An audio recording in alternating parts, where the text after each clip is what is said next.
tugire akatuje kuri atwalensiyo na yacu y'icyo umuriro akwo guresubwe nyuma ngene kwa kumukiti no hamanyire ayigwarujeje abashubuzi barukurengo muri 10 ebyara babitero munyindo wanyuma ya business zabo kusiyaza kabo muyonga abashubuzi aba ubwahati barukumanya ecyo kurasaho wanyuma ya business yezbeire ni babayisaho okwerekera shanka 11 tugwerirwa kagwe habwe kikangabwa ece kitubireho habwo mu rugo tutahirire tukumanya egukuruge exactly namazima on businesses harimo amakaga abantu abakuberamo bakuturamo konka eyo muriro gwizire tukumanya noha abire acahembere ningatekire tugire kuza kuri atwari umuriro gwakira higuru mwingi munonga funire ekizubu cyango mwanyo mo gwiraramira umutawuni ya omuchayi mazima tubiye tushitama hariya arugura office yitu nyeneho batahi banje twaza kureba twareba umwika mwinji nuguruga umutawuna hansi abashubuzi abutwagambaho nabo batushoborera okuwe ibintu byabo behwerekerire akubambere nyine business nyine mu store y'ebihimba nyine mu store yo mwani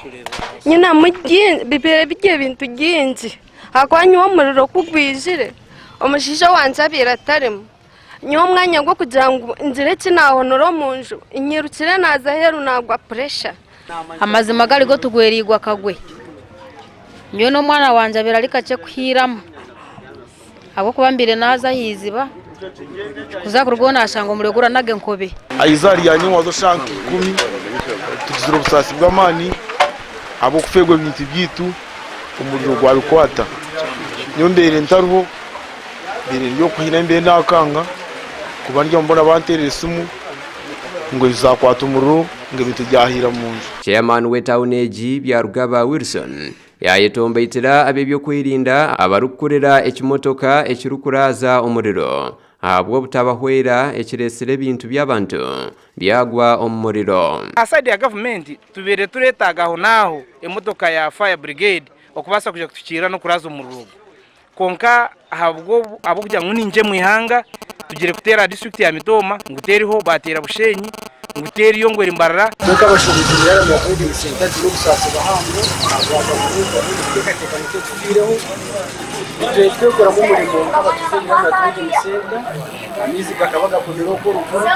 wageze twayishonde sente twabatereze bibira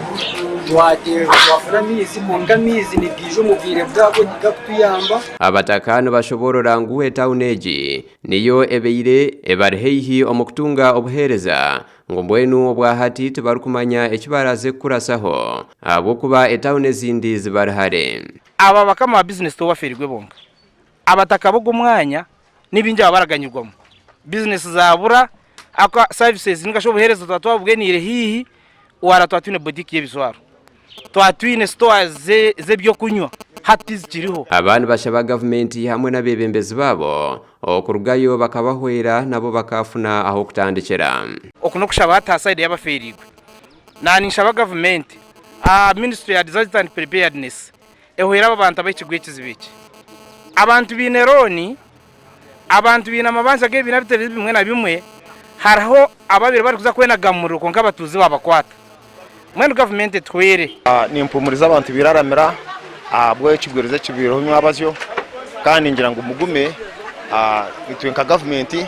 za kwata local government za kwata na government ya higuru urangu twabasa kujya twahandikayo twarangu lazima twabasa kufa abantu bitu okurugerura hari Mary or OC wa Iramira Police Station yahumuriza abataka baferirwe bintu byabo nuko okubashomera Bible arukuba hamsirizangu buri kimwe kiri omumikono ya Ruhanga mpumuriza abantu abaferirwe buzimazima ebintu byanye ferirwe omushija yubaka kigamba Turuhanga mpire mbwena binyiheho izina rya Ruhanga risimu mwene bintu byanyo wabibahire Ruhanga bitwire konke binji biryo mu mikono